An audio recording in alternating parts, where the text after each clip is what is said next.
In June 2011, Christchurch, New Zealand suffered an earthquake that left a lot of the city in chaos, destroying buildings and infrastructure and leaving over 50,000 homes without power.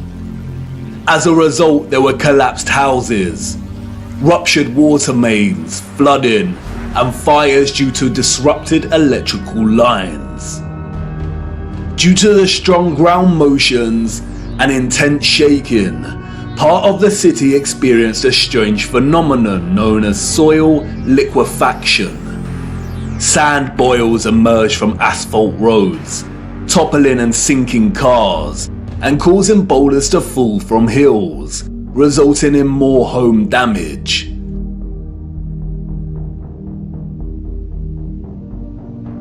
Soil liquefaction occurs when saturated soil loses its strength and stiffness in response to an applied stress, such as shaking or other sudden changes, such as a strong explosion. Loose, saturated soil or sand has a tendency to compress when a load is applied, but in the event of a stress, such as shaking or an explosion, we see the opposite. The soil tends to dilute, and the result is treacherous quicksand or quick clay. The land turns to liquid, causing structures of heavy mass such as buildings, infrastructure, and cars to start sinking, topple over, or collapse. It can also affect dams and bridges. Turbidity currents can also form huge landslides that are impossible to stop. In the worst case scenario, entire cities may be destroyed. As you can see, liquefaction can move entire areas of land. The mud can rise dramatically and rapidly, and its destructive force is unstoppable. It is a well-documented phenomenon. The 1964 earthquake in Nagata, Japan caused liquefaction, and we can see the effects very clearly in these photos. The same here with the 1964 Alaska earthquake. Buildings toppling, cars sinking, infrastructure collapsing.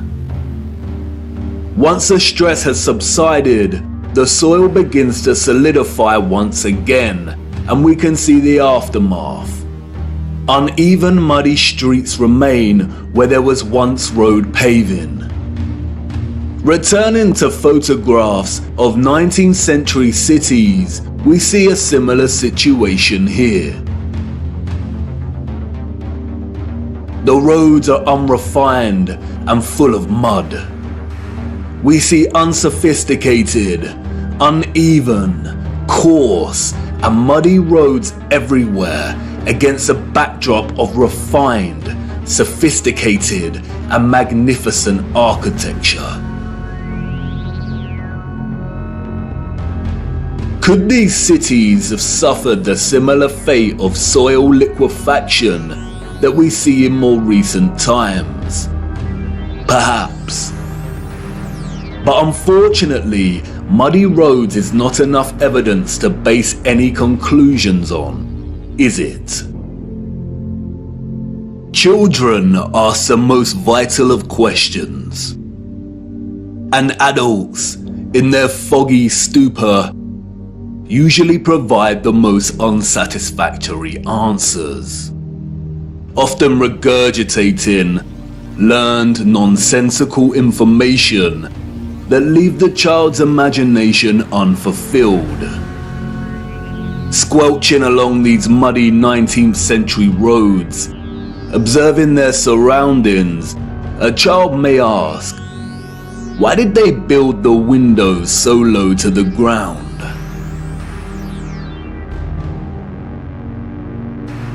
And what an excellent question. Yes, why indeed did they build windows on ground level? For you see, the people we see in these photographs, sadly, did not build this architecture.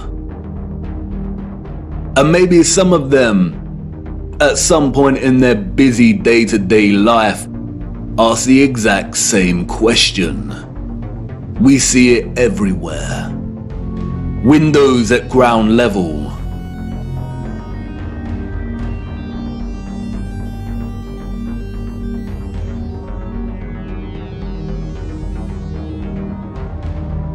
Windows partially below ground level.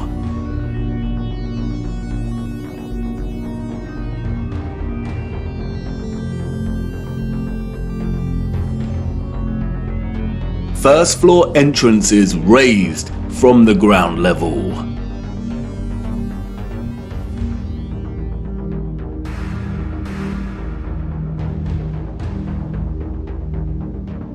Steps leading down to entrances below ground level.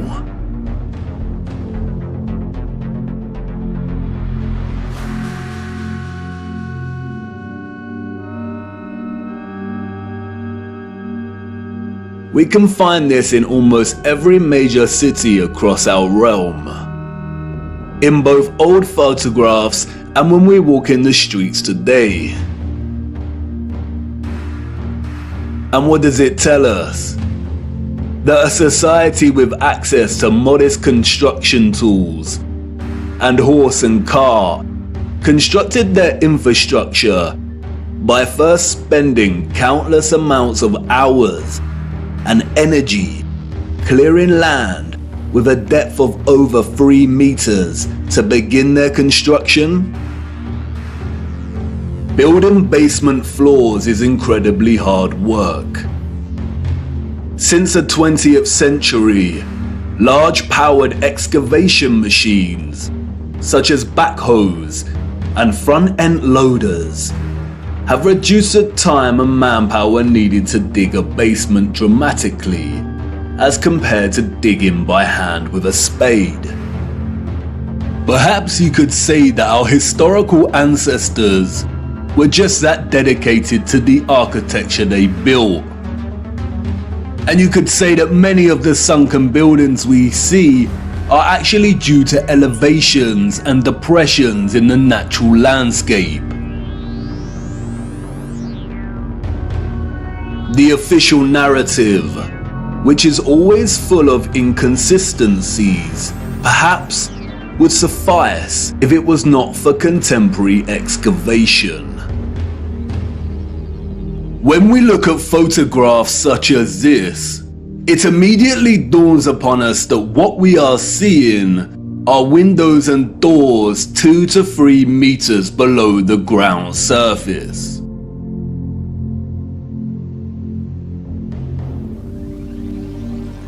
Why are there windows and doors underground?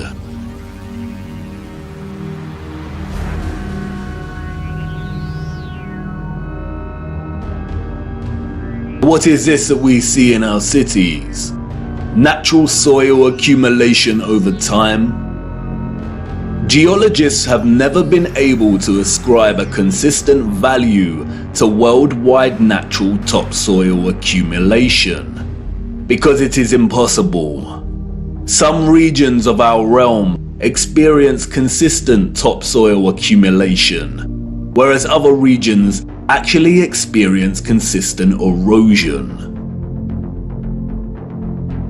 Many historians and archaeologists have noted that many cities over the centuries have been destroyed through war, and natural phenomena such as earthquakes, volcanic ash, and flooding.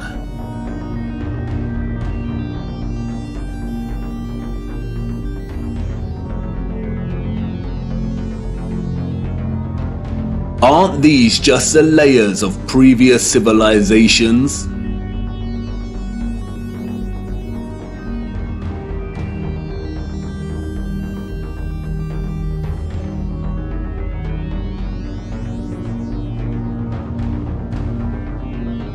No, they are not. We see over and over again whole floors of buildings consistent with the architecture existing above the layer of ground.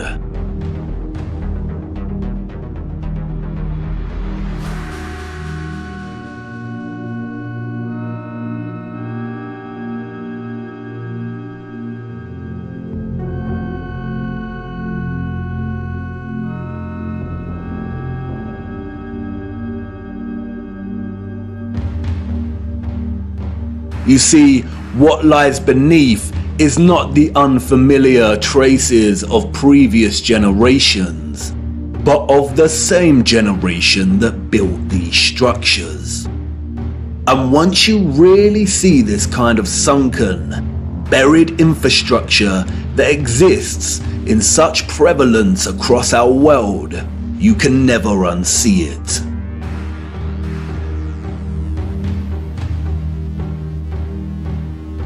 We see that the foundations of old churches are actually the original first floors, with consistent entrances and windows.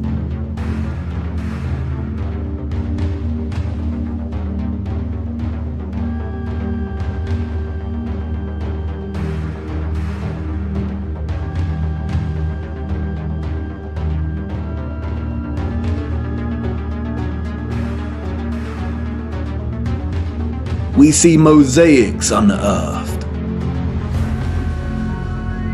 We see pillars, columns and arches that were originally much larger, and it was the layer of soil that reduced their size, as if they weren't big enough to begin with.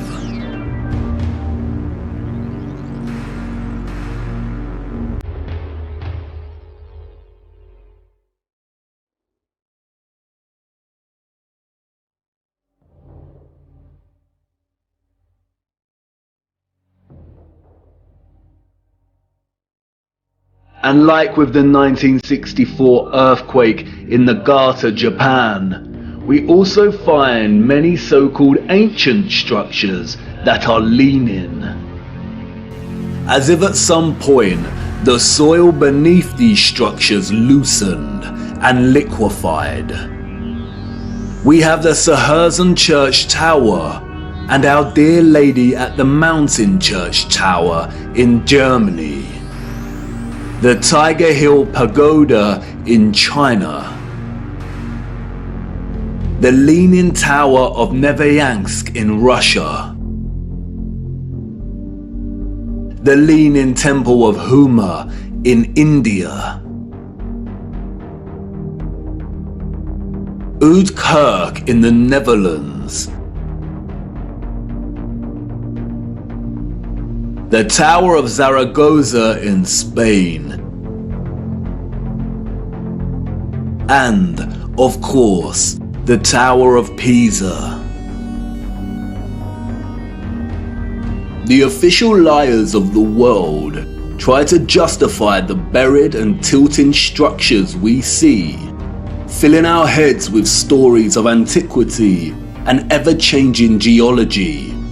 But it becomes trickier for them when we turn our attention to America. If we are to believe their narrative, then all of the buildings we see in 19th century photographs of the burgeoning American cities are newly constructed.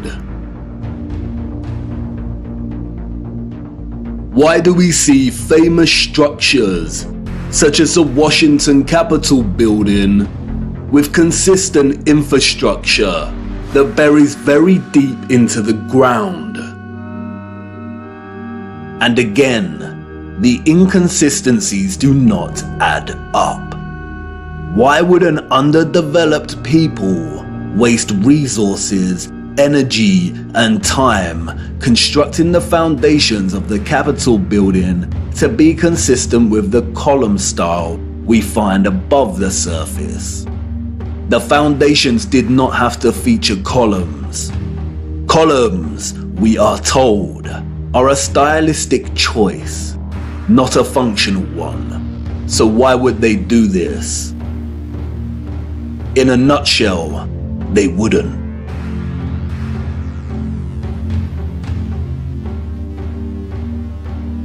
We see images that suggest that the people of the 19th century were actually concerned with moving a lot of the vast amount of mud we see, leveling the ground and excavating existing structures.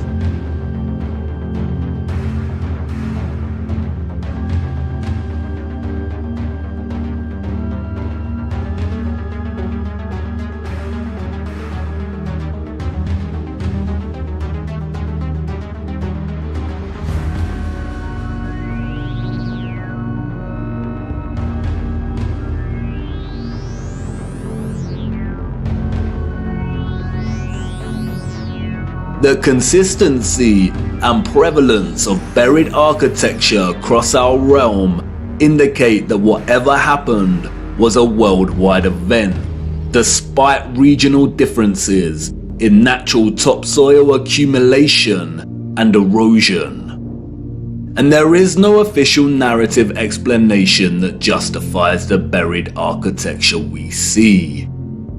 No explanation provided to justify the amount of mud we see in 19th century photographs of our cities. On the roads, mud piles from clearing, the roads uneven, the land ravaged, but the architecture grand, perfect and intact. Applauded by literary scholars for his use of fog as an opening simile and metaphor to paint a portrait of London as a corrupted hub amidst burgeoning industrialization, many often overlook that Charles Dickens's 1852 novel Bleak House actually opens with a different image. London, Michaelmas term lately over, and the Lord Chancellor sitting in Lincoln's Inn Hall. Implacable November weather, as much mud in the streets as if the waters had but newly retired from the face of the earth.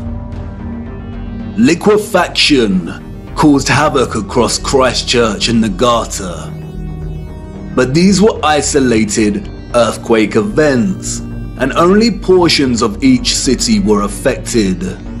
It is not possible for there to have been huge, simultaneous earthquakes around the world during a similar period. Or is it? Even Wikipedia tells us that liquefaction can occur naturally or artificially, from an earthquake or other sudden change in stress condition. Even if this was the case, we do not see the same structural damage to the buildings in the 19th century like we do in cases such as Christchurch and the Garter. Most of the buried architecture we see is intact. It is either sunken or the ground level has been raised at least 3 meters, sometimes in a uniform manner, and other times partially buried in rolling mud hills, as if there were huge landslides. The strange case of the buried architecture provides the following conclusions: that what lies beneath are not the remains of previous civilizations. More often than not, the buried structures are consistent with the architecture we see above ground. That the structures are much larger than originally suspected, and therefore they are even more of a construction impossibility for a Victorian generation of horse and car, and those existing before them. That natural topsoil accumulation and soil liquefaction are not satisfactory explanations for what we see here. Whatever took place had to be something much larger and widespread, such as a natural or artificial earthly cataclysm of sorts. As many of the photographs show, many citizens of the 1800s were responsible for moving much of the mud, leveling the ground, and excavating buildings, which suggests that whatever happened had happened very recently in their past. The complete absence of a reasonable mainstream justification for the buried architecture we see suggests that the controllers of our realm are deliberately trying to hide whatever happened. And what of the deserted cities we see in the earlier photographs? If these cities were truly empty, then we must ask why. We must also ask how all the people got there in the end. In the space of 30 or so years, we see a city go from barren to bustling. Interestingly, it is Charles Dickens and 19th century literature more generally that offers some clues. Two central themes run throughout 19th century Victorian literature: that of marriage and female chastity, and that of orphans and adoption. Many of the fictional characters we've come to love over the years are orphans. We have Oliver Twist and Pip from Great Expectations. We have little orphan Jane Eyre and Heathcliff from Wuthering Heights. We have Mowgli from The Jungle Book, Cosette from Les Miserables. We have Heidi, Rapunzel, Peter Pan, Snow White. We have Tom Sawyer and Huckleberry Finn and Anne of Green Gables.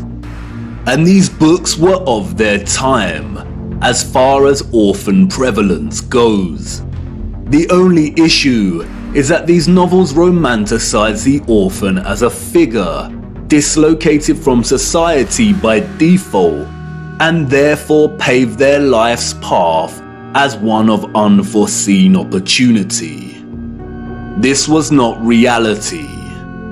The theme of marriage and chastity that we find in so many 19th century literary works, such as those by Jane Austen, the Brontes, George Eliot, Dickens, Thomas Hardy, Leo Tolstoy, Victor Hugo, and more, was nothing more than carefully disguised, well-written propaganda, with the sole purpose to solidify and justify a social value framework that would separate children from their mothers.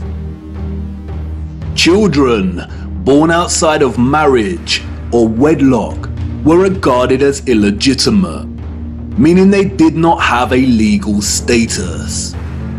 Illegitimate children was a serious stigma throughout the 19th century. The majority of employers would not hire women with an illegitimate child. Many unwed mothers with illegitimate children ended up without a home, in poor health, starving, exhausted. Their only place of refuge would be the workhouse, where they would carry out the most unpleasant duties. In some places, women with illegitimate children were singled out and had to wear a special uniform, which alerted everyone to their status as an unmarried mother or fallen woman. As a result, a vast amount of orphanages and foundling institutions were established.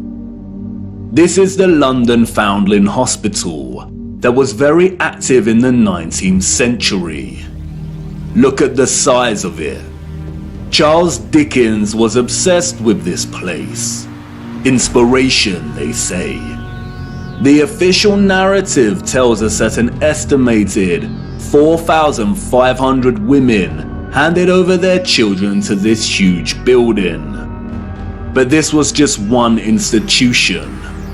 Wikipedia gives us a partial list of over 64 orphanages that were founded in the UK during the 19th century. The list is only partial. The peculiar case of the vast amount of parentless children in the 19th century is well documented by many researchers. And most of them agree it is almost impossible to establish figures that really do justice to just how many orphans there were during this period. Their footprint did not enter the record books. It formed in the mud and was then washed away. It wasn't just the UK. This was a worldwide phenomenon. New York City had 4 foundling asylums alone that processed thousands of children annually. By the beginning of the 20th century, Italy was reporting 32,000 children per year. Spain and Portugal were reporting 15,000 annual foundlings. Before 1860, 374,000 recorded infants were processed by the asylums in Milan, Naples, and Florence alone. Historian David L. Ransell states that Moscow was receiving between 16 and 18,000 infants annually by the 1880s, and sending over 10,000 of these each year to outlying villages for care. In 1882, there were all told 41,720 foundlings from the Moscow home, living with 32,000 foster families, scattered throughout 4,418 villages. A dozen villages had over 90 fosterings each.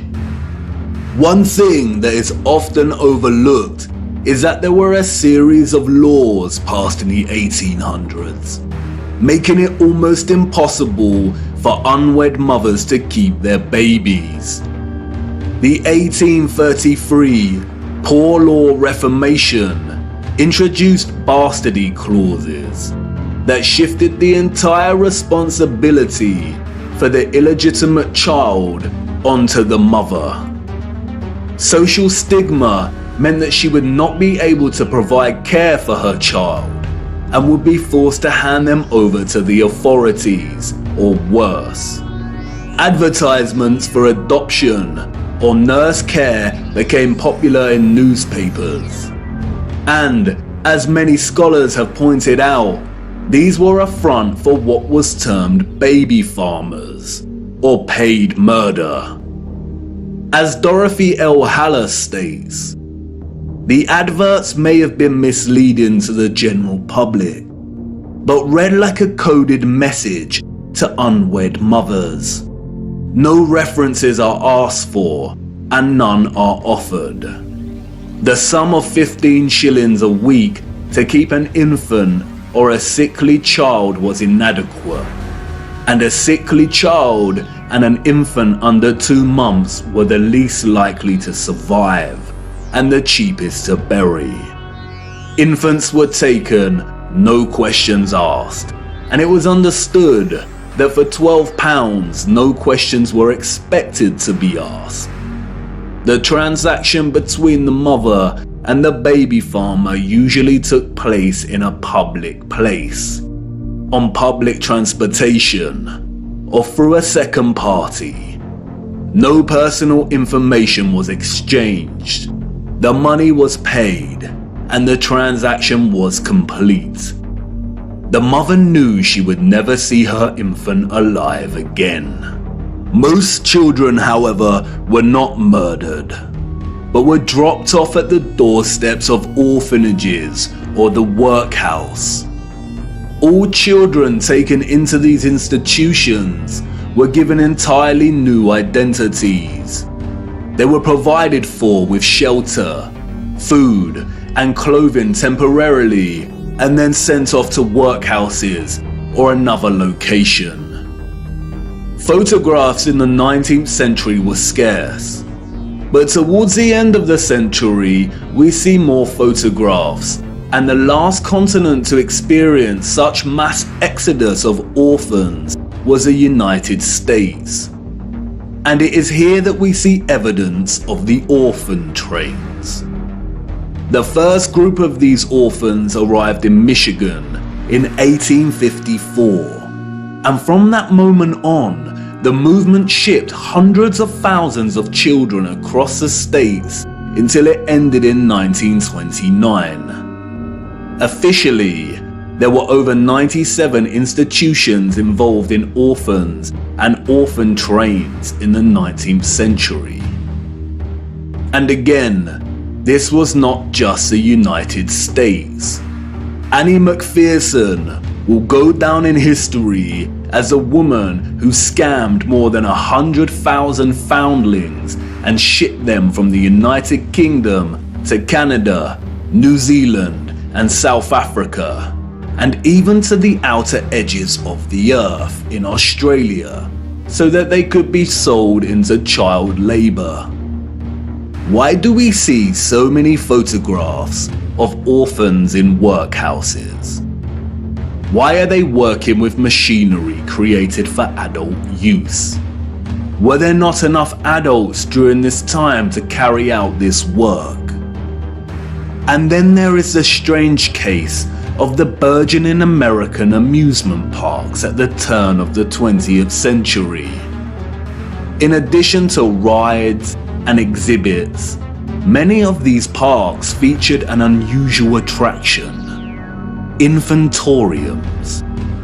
Visitors of these parks could stroll around with ice cream and swing by these stations, a visit equivalent to that of a fully functional neonatal intensive care unit, complete with incubators filled with sleeping, premature babies. History has been kind to Martin Cooney. Touted as a hero, Cooney was the German mind behind the incubators. His first encounter with premature babies, we are told, was at the 1896 World's Fair. He knew immediately that the exhibition would save babies' lives. The technology to keep premature babies alive was expensive, and he knew the public would pay to see the babies in incubators. He would charge an entrance fee at the amusement parks to generate funds to help these babies live. Nurses tended to the babies as an enraptured public looked on. Like any other amusement, the premature baby exhibits included carnival barkers who tried to lure the public to come and see the babies. I don't know about you, but I find something very off about these incubators. Advertised as featuring living babies, a lot of the fairs where Cooney showed his babies also featured eugenics exhibitions. Eugenics is a field of corrupted pseudoscience that endorses selective breeding to improve the genetic quality of the human population. Eugenics was inspired by Darwinism and was a driving ideology that fueled the Nazis. Why are people paying to see living babies as if they had never seen a living infant before? Did people of the time not have their own babies? And where are these infants' parents? How did they have the technology in the 19th century to keep premature babies alive in such a way? Or is something off, once again, with the official narrative? There were 80,000 premature babies who were treated in these amusement park incubators. 80,000. The hundreds of thousands of orphans in the 19th century are just barely believable. Were women really that carefree? Did America even have the population numbers to justify 80,000 premature babies? We are not talking orphans here, but infants born prematurely. The narrative is not convincing or realistically fathomable. Where did these babies come from? More troubling is Cooney's background. As many historians have pointed out, he had no medical degree or training. His story is a very similar one of unconvincing philanthropy that we find surrounding some of our contemporary figures today that also do not have medical degrees. And then there is Marie Dressler, a Canadian silent film and Depression-era movie star. She adopted one of these incubator babies. celebrities and adoption. The official narrative conveniently leaves this out of her story and tells us that she may have had a daughter who died as a small child. But the photographs suggest otherwise. Did she adopt her incubator baby at one of these fairs? Were the fairs a front for illicit adoption of premature babies? Even if they were premature, did that mean they had no parents? Who owned and was responsible for these parks? And what happened to the babies once they grew and left the incubators? If something feels eerily wrong about the entire narrative surrounding these parks and orphans, it's because we are not being told the truth. Why were there hundreds of thousands of parentless children in the 19th century? Where did they come from? They were relocated all over the world. Europe, America, Russia, Australia, Canada. Why? Especially when most still had a living parent. If pregnancy out of wedlock was such a social stigma that resulted in such trauma, why would so many people put themselves in that position in the first place? Did the government really care about social morality enough to pass laws? And all the effort to build and maintain orphanages and orphan relocation networks, would this not burden governmental finances and administration systems? It certainly would have. But you see, there was a greater purpose behind the government's worldwide agenda: repopulation. The social narrative of chastity was nothing more than propaganda and justification for stealing children. The reason we see empty cities in the early 19th century is because they were in fact empty, void of population. And the reason they are bustling 30 years later is because orphans were shipped into these cities to repopulate them. You see, in the early 19th century, there was a worldwide reset of sorts through depopulation and then repopulation. The people we see in these photographs did not build this architecture. They inherited it, along with a lot of mud. Not only did they inherit it without a clue as to what it actually was and who it belonged to, but they were unknowingly complicit in repurposing pretty much all of these structures.